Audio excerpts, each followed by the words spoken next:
Olá, telespectador da TV RP Canal 9. Estamos começando mais um programa Artilharia, esse programa diferente que você está começando a acostumar a ver e gostar. E sempre com um convidado muito especial. Hoje nós estamos trazendo aqui um jornalista, radialista, escritor, uma das línguas mais afiadas e temidas do cenário político de Ribeirão Preto, José Fernando Chiavenato. E olha, para bater um papo aí, seja bem-vindo, José Fernando. Obrigado. Estou muito bem-vindo, estou em casa, obrigado.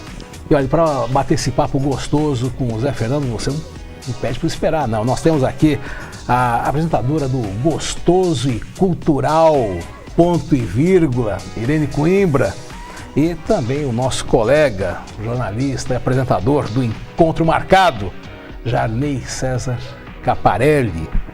Eu estou representando aqui o nosso jornalismo aqui da casa, o RP Notícias, e vamos dar as boas-vindas. Seja muito bem-vindo, José Fernando. Pois é, eu sou apressado, já acabei falando antes. Mas eu me sinto em casa, é um prazer estar aqui com vocês e parabéns pela programação. E eu estava dizendo da importância de ter um programa dessa qualidade, com esse nível de apresentadores, de inquisitores, vamos colocar assim, e com esse título, né? Eu me amarro muito nessa coisa, estava conversando com o Jarney, eu tenho Artilharia, um nome bonito, mas não mereço toda essa honraria que você me prestou, não. Muito obrigado. Sem a menor dúvida, merece sim, né? E por isso mesmo está aqui sentado perante aqui nós, jornalistas como você, e quem sabe nos mirando aí no potencial e no legado que já tem dado aí a Ribeirão Preto. Bom, deixa eu começar, vamos falar de eleições 2014, está todo mundo aguardando. Me diga o seguinte, com essa reviravolta do cenário político, com a morte dramática, digamos assim, de Eduardo Campos e a ascensão de Marina Silva, como é que você vê esse novo cenário? É um cenário que PT e PSDB, tucanos e petistas vão ter que se mexer e mexer muito. Até porque a Marina veio e mexeu no doce que até então estava tudo açucarado mais ou menos como todo mundo queria. A distância, a disputa tinha ficado na base, né? Eles estão acostumados a se alternar no poder, uma hora é outro, uma hora é esse, aquele, essa coisa toda. E não só no poder central, no poder de Brasília, mas nos estados também, a maioria dos estados, ou é governado pelo PT ou é governado pelo PSDB. Onde não é isso, aí aparece um outro grande partido que é o PMDB, essa coisa toda. Mas em nível nacional, com força, com artilharia, com poder de fogo, não surgiu ainda nenhum partido, nenhum nome, não tinha nenhuma liderança que fizesse frente tanto a Aécio quanto a Dilma, que são os ocasionais candidatos do PT, do petismo e do tucanismo. Aí quando surge a Marina, e ela surge por conta de uma tragédia, ela passa a merecer maior atenção. Aí todo mundo fala que a Marina é uma grande surpresa. Não é surpresa, não. A Marina, quando ela ainda sonhava em ser candidata, a última pesquisa feita com o nome dela foi em abril desse ano. E ela tinha lá seus 28%. A pesquisa mais recente mostra ela com 29%. Né? Quer dizer, ela tá igual, não perdeu nada. E ela saiu da disputa de 2010 com 20 milhões de votos. Né? Não é pouco. Há de se convir que realmente é muito voto, coisa e tal. Mas naquela época, a Marina, em 2010, ela apenas forçou o nome dela, lançou o nome dela na expectativa de criar um novo partido. Ela foi candidata também por um partido pequeno, pelo PV. E naquela época ela falou assim, vou lançar para ver o que dá, e aí eu monto a minha, como é que chama? Rede de sustentabilidade. Né? Não conseguiu montar, por força de circunstâncias acabou caindo no PSB, que é um partido que não gosta dela, ela não gosta do partido, né? Ela tem que também administrar isso. Quis mudar a liderança logo na entrada dela. Mudou e acabou. Agora, a própria configuração da Marina, ela vai ter que se explicar agora, né? Ah, sim, sem dúvida. Porque ela, de repente, ela é considerada uma extremista, ela não abre exceções, não pode abrir, coisa e tal, intransigente defensora do meio ambiente, que eu acho legal, coisa e tal. Aí ela vem em Ribeirão Preto e se amarra com os usineiros. Aí sai beijando na boca os usineiros todos, prometendo que vai estar tudo certo, que não é nada daquilo, que combate a política atual, quer dizer... Ela esteve em Sertãozinho na semana passada, Zé, e disse que é grande defensora do agronegócio. Pois é, o Mudou vice... o posicionamento? Mas é lógico, eu acho que a conveniência política leva a fazer isso, né? Eu acho que ela sofre da falta de personalidade como todos os outros. É tão despersonalizada quanto a Aécio, quanto a Dilma. É uma bobalhona que está aí para fazer isso. Se o Eduardo estivesse na disputa, só entrando na tua pergunta, João Paulo, se o Eduardo estivesse na disputa, estaria essa mesma posição aí, de pouca diferença da Dilma para a Marina? Não. O Eduardo dificilmente teria esse crescimento numérico, vamos colocar assim, em termos de percentuais de intenções de votos, né? Aí estaria fazendo as mesmas amarrações que ele fez. Só que o Eduardo, é só fazer um exercício de raciocínio. Eduardo é a primeira liderança que surge pós-lulismo. Sem dúvida. A última grande liderança que o Brasil fez foi o Lula.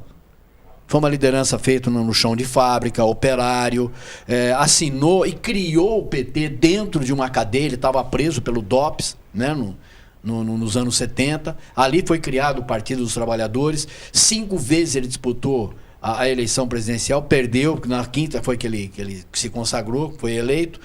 Então, foi a última grande liderança. Depois dele, quem mais que surgiu?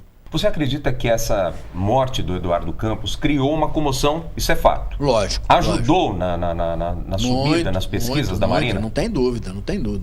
Você não bate em ninguém que essa comoção demora quanto tempo, Zé? 2 semanas no máximo, né? Já tá nos estertores, já tá na missa de 30º dia aí, ninguém mais vai estar... É importante agora o PSB e a Marina aproveitar essa onda? Não tem a menor dúvida. Ou é agora ou é nunca. Tem que aproveitar, é agora. Não tem por onde. E se está todo mundo prometendo e ganhando voto, por que não eu? Né? Deve ser o pensamento do PSB, deve ser o pensamento da Marina. E quando ela faz isso explicitamente e publicamente, a gente vê que ela deve ter aberto uma série de concessões dentro do partido para se formalizar e se firmar como uma nova candidata. Ela usou muito bem o debate da Band, né? Soube usar muito bem a mídia. E o que não ocorreu com um dos grandes oradores do Brasil, que é Aécio Neves. Ele foi formado para isso desde pequeno, né? Aécio foi o mais jovem líder de governo na Câmara Federal. Então ele foi trabalhado para ser isso. E ele está meio apagado, inclusive ainda está meio apagado. Será que isso daí é porque o PSDB e ele, Aécio, né, ficaram chocados com a ascensão de Marina? Eu não sei se é isso. Se for isso, também é uma burrice. Se você pegar... Você não é mineiro, João? Não. Mas eu morei muito tempo em Minas. Não, porque você conhece... Tô vendo que você conhece bem o trajeto do Aécio, o trajeto dos mineiros que eu tô aqui. É uma política bonita, né? Não tem a menor dúvida. O que acontece com o Aécio é o mesmo que aconteceu com a imprensa diante da tragédia que enlutou o país, que matou o Eduardo Campos. Virou um show na televisão, né? Deixou de ser uma cobertura jornalística e em determinado momento passou a ser um show, um espetáculo, né? Aí você pegava repórteres absolutamente despreparados, que não sabiam o que cobrir, onde cobrir, quem entrevistar, o que falar. Pegava comentaristas falando barbaridades, desatinos à vontade, especulando em cima da morte, especulando em cima de sucessão. Então você tem que fazer uma pergunta, o seguinte: até que ponto o ser humano enquanto animal político está preparado para a surpresa? Até que ponto realmente que ele é aquele centroavante oportunista, que a bola de repente escapa e passa, ele alcança com o pé direito, alcança com o pé esquerdo, bate de língua, mas acaba fazendo gol. Principalmente com a tragédia envolvendo morte. Eu acho que o tema principal da tragédia é a morte. Exato. Porque normalmente se tende a trazer como um herói aquele que morreu, independente do que ele era antes, né? Exatamente. E com o Aécio não deve ter sido diferente. Com todo o preparo que ele teve de retórica, de linguagem, essa coisa toda, não é alguém preparado para o embate do dia a dia político. Não soube lidar com a coisa. Em não sabendo lidar com a coisa, a Marina surgiu, de repente acabou papando todo mundo. E a Marina, você disse bem no debate da Band, quando todo mundo esperava uma moça simplesinha, uma coitadinha que veio do Acre, aquela cara de carinha de empregadinha doméstica, sabe? Tive malária, fui aprender a ler e escrever com 17 anos, sabe? Coloquei meu primeiro chinelo aos 14, Isso, não é? Exatamente. Então, sabe, perseguida, aquela coisinha toda que faz dela aquela carinha de vítima. E o Zé Simão define bem, ela é realmente uma tartaruga sem casca, né? Tem essa cara. Não é perfeito. Ela parece uma tartaruga sem casca. Aquele coque eternamente amarrado, esse negócio. E ela é chata. Né? Mas 3 dias depois do debate da Band, ela surpreendeu novamente no Jornal Nacional, dando um banho, literalmente colocando... E maquiada. Maquiada, toda bonita, não sei se pela Globo ou pelo marketing da campanha, né? Mas ela ela surpreendeu novamente, ela superou os apresentadores. O que prova que não é boba. E estava preparado para isso. Quer dizer, quando ela parte pro ataque, ela deu uma desqualificada na Patrícia Poeta. Não, você está mal informada. Essa não é a realidade das coisas. Que se eu sou a Globo, eu tenho que fazer um editorial dentro do Jornal Nacional e provar que a Patrícia Poeta não está enganada. Porque, do contrário, ela está me passando que ela é mal intencionada. Não é só enganada, só está mal informada, não. Está mal intencionada. Porque ninguém faz uma pergunta e não aceita a resposta como argumento. E foi isso que a Marina fez. A Marina deu uma desqualificada nela brutal. E aí a Globo ficou muito em cima, o William Bonner tentando ser agressivo, coisa e tal, ficou muito em cima daquele negócio de, pô, você perdeu no Acre, coisa e tal. Como se isso fosse de alguma relevância. O Aécio Neves, que saiu fortalecido do governo de Minas, o Pimenta da Veiga está perdendo espetacularmente para o Pimentel. Flagrosamente, né? Perdendo de 14, 17 pontos de diferença. É assim que funciona. Também traz uma bagagem muito ampla. Exatamente, exatamente. Deixa eu seguir nessa linha presidenciáveis, é só para a gente tentar finalizar, porque a gente vai acabar voltando, até porque nós estamos em eleições presidenciáveis, né? Nós tivemos aí informações de toda a mídia que o Aécio foi um bom governador para Minas, que a Marina foi uma boa senadora. Podemos dizer a mesma coisa da Dilma Rousseff como presidente? Olha, eu acho que como é que chama? É indiscutível que o Brasil teve alguns avanços sociais nos últimos 12 anos, né? O segundo mandato do Fernando Henrique já começou a apresentar algumas mudanças sociais, não da forma que a gente queria, mas já começou a galgar algumas posições, alguns pontos extras. Com o Lula avançou muito, muito, muito. Os 8 anos do Lula realmente foram 8 anos... brilhante. Ele teve uma visão política de Brasil, sabe? Que todo mundo, mas Bolsa Família é esmola que se dá para o Nordeste. O que você quer? Quer que continue o subemprego? Quer que continue pedindo esmola? Hoje, se você vai no Norte e Nordeste, e você sabe que eu sou apaixonado pela Bahia, eu vivo me infiltrando para lá. Hoje você vai para lá, tem burro de carga sobrando. Tem jumento sobrando à vontade. Por quê? Porque ninguém mais está andando de jumento, ninguém está andando mais nem no lombo do burro. O pessoal hoje tem dinheiro para comprar uma moto pequena, uma moto de médio porte, compra o seu carrinho. O pessoal do campo está se deslocando, está ganhando ascensão social, está podendo comprar, está podendo ter geladeira. Então tudo isso é avanço social. É lógico que tudo isso acaba incomodando. Mas foi do efeito Lula essa. Isso do efeito Lula. Então nós chegamos lá. Agora... houve avanço com a Dilma? Eu acredito que sim. Eu não tenho os números em mãos, não sou a pessoa mais apropriada para falar do PT e defender esse governo que está até, que eu acho que é muito ruim esse governo. É um governo falho, não é um governo que inventou a corrupção, mas aprimorou em alguns casos, né? É um governo perigoso, que é um governo mentiroso, um governo, né? Mas ainda assim é um governo que também teve seus avanços sociais. Não há como negar. Agora, se esse governo é precedido de um mau governo, é precedido de... Se não existe o Lula nesse ato entre Fernando Henrique e Dilma, não existisse os 8 anos de Lula, esse governo da Dilma seria comparado como uma tragédia nacional. Uma coisa horrenda. Porque ele não representou avanço, ele não implantou mais nada além do que estava aí. Quer dizer, ele deu continuidade a tudo isso, ampliou em alguns aspectos, em alguns lados, mas não teve dinamismo, não teve a força que tem o Lula. Daqui a pouco nós vamos bater. Você está gostando desse papo? Tá uma delícia, né? E tem muito mais daqui a pouquinho. A gente vai voltar, vamos fazer um pequeno break comercial. Não sai daí não, que daqui a pouco tem mais Zé Fernando Chiavenato.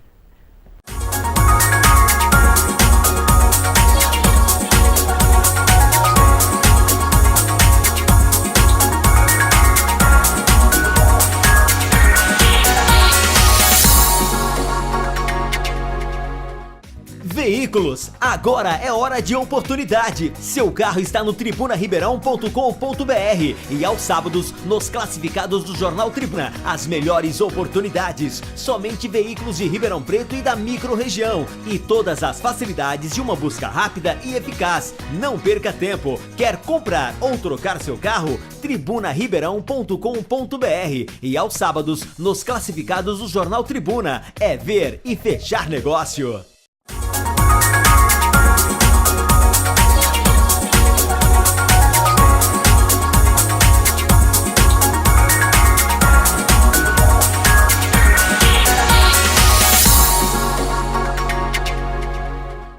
Eu estou me sentindo aqui como aquela cristã na cova dos leões, né, gente? Vocês já viram aqui as férias que estão aqui.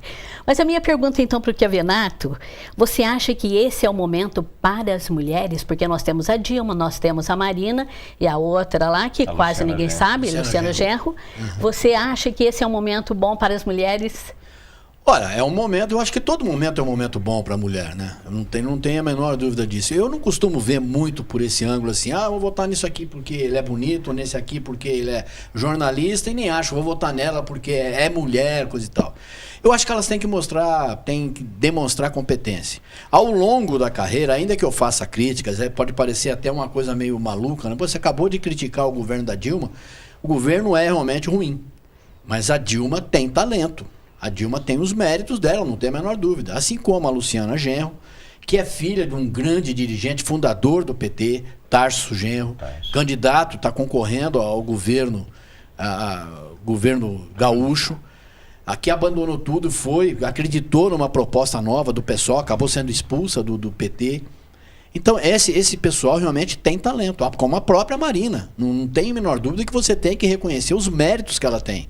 E nem por reconhecer os méritos eu posso deixar de apontar se são, no meu entender, na minha ótica, na minha visão, se são boas administradoras ou não, se são boas políticas ou não. Mas eu acho que todas elas têm mérito, sim, não tem a menor dúvida. Como nós falamos agora mesmo, ela só não esteve já a princípio à cabeça da chapa porque ela estava sem partido, não foi? A Marina. A Marina. Exato. Ela não teve competência para montar o rede, como é que chama? Rede de sustentabilidade. Não teve competência, não soube formar, ficaram faltando 52 mil, 53 mil assinaturas, alguma coisa nesse montante aí, os cartórios acabaram não aprovando. É um sintoma de incompetência? Lógico que é. É óbvio que ela não vai querer sair por aí arrecadando assinatura por assinatura, mas não teve competência para se cercar de gente absolutamente competente, capaz de fazer isso. O Ela tem Kassab falado... já achou falecidos bem mais amplos, né, para fundar Não o PSDB, tem dúvida, né? Mas aí o Kassab já interessava muito a todos os partidos, né? O Kassab faz parte do status quo, a Marina não. Esse é o grande problema. O que acontece? Quem quer fundar um partido tem esse problema, né? Provavelmente. Mas ela tem falado que ela vai fazer, caso eleita, que ela fará um governo escolhendo os melhores de todos os partidos. Você acha que ela consegue? Bobagem. Até porque que partido que tem melhores? Nenhum. Zé, são 32 partidos, tem que ter alguém bom nesse meio. Ou então você me apresente, porque realmente eu tô muito eu lanço assim, com muito descrédito. Eu não vejo em todos esses candidatos que estão aí, são todos lixo. Para mim, tudo um monte de merda, não serve nenhum. Zé, são 32 partidos. São 32 partidos. É fácil arrumar financiamento de campanha para todo mundo? Não, lógico que não. É por isso que você tem que ter uma reforma política, onde se debata o número de partidos, a consistência desses partidos, né? Realmente o conteúdo que esses partidos vão ter. O Brasil viveria muito bem, por ser um país de dimensões continentais, com 5 partidos. Mais do que isso, já começa a ser um exagero.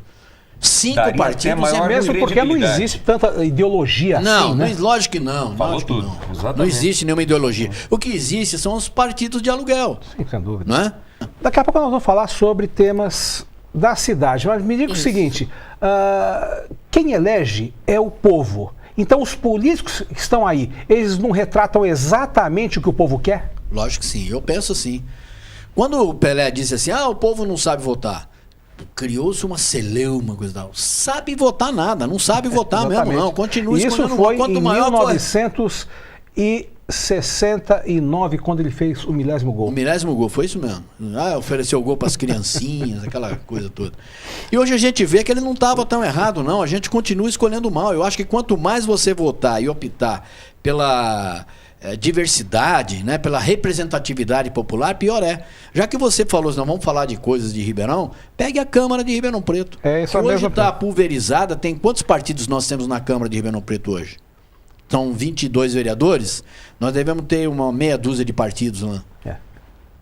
Que é um horror. Eu nunca vi uma Câmara pior que essa. Eu só aposto que é pior que essa a próxima Câmara. Porque a Câmara é constituída realmente da vontade da expressão popular. Ninguém chega lá de graça, ninguém vai lá, assume e fala assim, eu vim aqui assumir uma cadeira. Mas você teve voto? Não, vim aqui assumir. Então só vai lá quem tem voto. Ele não pegou o carro e foi até lá, né? Exatamente. Então, realmente, o povo tem essa responsabilidade. Agora, você tem que ter uma campanha de conscientização, você tem que mostrar quem é, essa coisa toda. Agora, quanto mais você mostra, parece que a coisa, degringa mais, né? Fica um negócio mais... Aqui em Ribeirão é difícil fazer política, né? Difícil você... Eu sou um colunista político, tenho uma coluna diária no Jornal Tribuna, tenho uma outra coluna diária na Rádio Bandeirantes, para falar de política. Cada vez mais eu fico assustado, eu consigo ainda me assustar com essas estripulias que eles fazem. Deixa eu aproveitar que você falou da tua coluna, você tem coluna no jornal, está na rádio, na rede social também, quase que diariamente.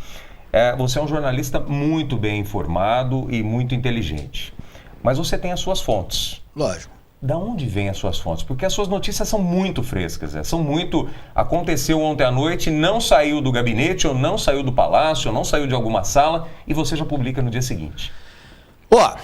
Tem uma pessoa que insistentemente até ligava mais, hoje liga menos. Eu estava almoçando com a minha filha, Maria Júlia, que está ali, e hoje, almoçando com ela, toco o telefone, era alguém do meio político, não vou dizer que era a prefeita Darcy Vera, ligando, me cobrando uma informação que ela não teria dito aquilo para um secretário, teria tido uma briga com um secretário tal. Foi a notícia do secretário da Cultura, Alessandro Maratti, que poderia estar balançando. Exato. Né? Aí eu peguei o telefone, mais tarde, acabei de almoçar, que também não dou importância, acabei de almoçar e liguei para minha fonte, assim. A pessoa que me falou é de copa e cozinha da própria prefeita. Entendeu? Não estou aqui lançando dúvidas sobre ninguém, não estou apontando o dedo sobre... Mas é copa e cozinha de dona prefeita. Teve sim, o diálogo foi ríspido, assim. Essa foi checado, passei pro jornal, checa com fulano, checa com... O jornal checou, é verdade. Então, as fontes, elas brotam de dentro da notícia, né? O pessoal tem prazer de ficar passando essa coisa toda. E se você não der, você perde a fonte. Mas isso é importante para o jornalista também, Lógico né? que ter suas fontes. Não tem e garanti-las, né? Acima de tudo, garanti-las. Fundamentalmente para ter a credibilidade. E é isso que dá a credibilidade. E isso é o motivo de você estar sentado nessa cadeira. Porque nós acreditamos na sua credibilidade e quem está nos assistindo também acredita. E é por isso que está aqui. Eu costumo sempre falar isso. Eu recebo pelo menos umas 4, 5 ligações, às vezes exageradamente mais, dependendo do teor da conversa, dependendo do assunto, de vereadores, deputados, prefeitos, para desmentir, para dizer que não é isso, tentando plantar de outra forma. Faz o seguinte, pede para tua assessoria, não se dê nem o trabalho você, pede para tua assessoria me mandar o desmentido. Eu publico amanhã. Estou esperando até hoje. Pois é, nunca aconteceu de você publicar uma coisa assim e realmente era uma mentira? Nunca? Não. Eu posso ter publicado... Posso ter confiado, até de forma exagerada, em fontes e a notícia poderia não ser bem aquilo. Mas chegava... Fernando, saiu uma notícia aí, uma notícia que eu não gostei muito, dá conta que o Código de Obras do município ele está defasado em mais de 50 anos. E um projeto de lei para acertá-lo está tramitando na Câmara, mas ainda com resistência de alguns vereadores. Esse Código de Obras está sendo tratado como obras ou como política? Como política. Como política, a Câmara Municipal de Ribeirão Preto, o Legislativo de Ribeirão Preto, isso, quem está falando, o Zé Fernando Chiavenato, vocês fiquem à vontade, só liga aqui, pega meu RG, endereço, CPF. A Câmara de Ribeirão Preto é um lixo, não existe, ela não tem, ela é a coisa mais improdutiva que existe na face da terra. É muito ruim, é campeã mundial de projetos inconstitucionais. Sabe? É um ajuntamento de falta de cérebro ali, terrível. Não tem. Onde estão os grandes debates? Onde estão as grandes ideias? Os bons projetos para Ribeirão Preto? Aonde está projetado Ribeirão Preto para o final do século, para o meio do século XXI? Essa história do Código de Obras é em função do crematório. O Código de Obras que você está dizendo que há 50 anos, eu vou um pouco além. Pega o plano viário de Ribeirão Preto.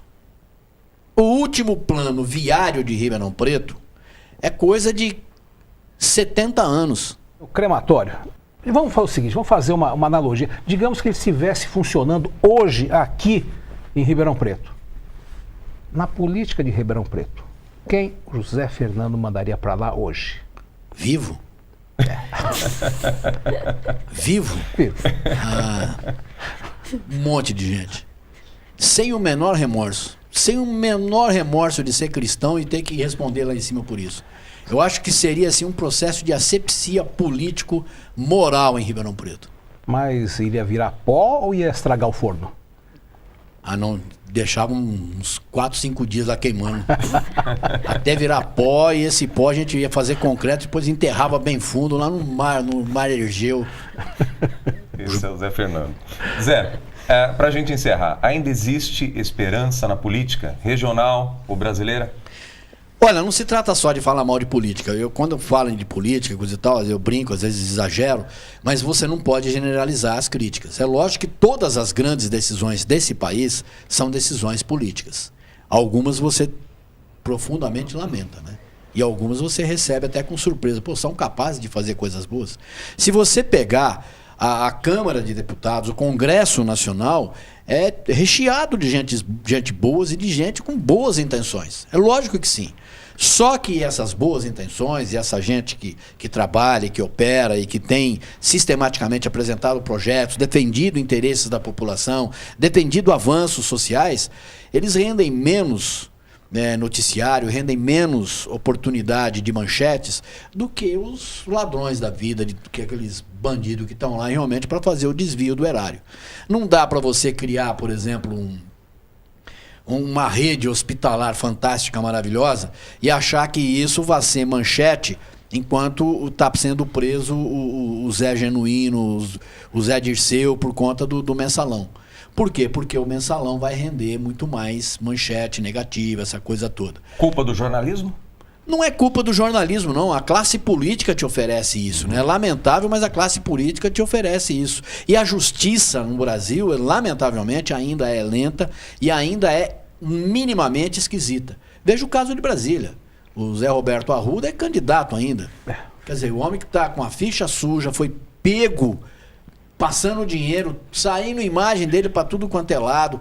Ladrão por excelência. Que ponto chegamos, né? A que ponto chegamos? O cara vai no Supremo, vai no Tribunal de Justiça, aí é indeferido, a candidatura é indeferida, e ele pode ainda recorrer ao Supremo, enquanto isso pode ir de casa em casa, fazer cara de bonzinho e pedir voto em Brasília. Nós estamos falando da capital do país. Brincadeira, né?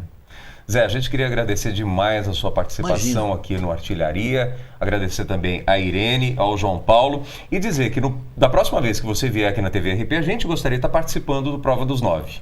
Te trazer de volta aqui para casa, poxa vida. Ó, é uma conversa já que está até longa. Eu estou até com vergonha do Júlio. Vivo, hein? Ao vivo, cobrança ao vivo agora. Do Júlio, do Evaldo, que são dois grandes companheiros, e a gente tem mantido contato. Eu aqui tenho sido, assim, insistentemente vagabundo. Eu adoro ser vagabundo, adoro vagabundo, adoro não ter o que fazer. Saiba que a gente sente muito sua falta, mas não eu só venho, aqui na programação da TV RP, como os telespectadores também. Eu tive essa semana um contato com duas empresárias que você conhece, do ramo de televisão. Podia fazer isso, assim, assado. Eu disse, olha... Eu tenho compromisso com a TV Eu tenho RP. compromisso com... Eu já imaginava. Com a RP9, se eu te fizer alguma coisa, vai ser lá. Se lá não der certo, eu venho aqui. Mas é muito difícil, muito improvável que não dê certo aqui, porque aqui eu me sinto da casa e cada vez mais da casa. Só quero agradecer a Irene, ao João, a você, Jair. Você sabe o carinho que eu tenho pela sua família, incrível. E pedir licença para mandar um grande beijo pro seu pai, que você sabe que é um dos meus ídolos. Zé, a gente gostaria de agradecer demais mais uma vez, e o Artilharia volta na próxima semana com mais um tema e outros debatedores. Até lá!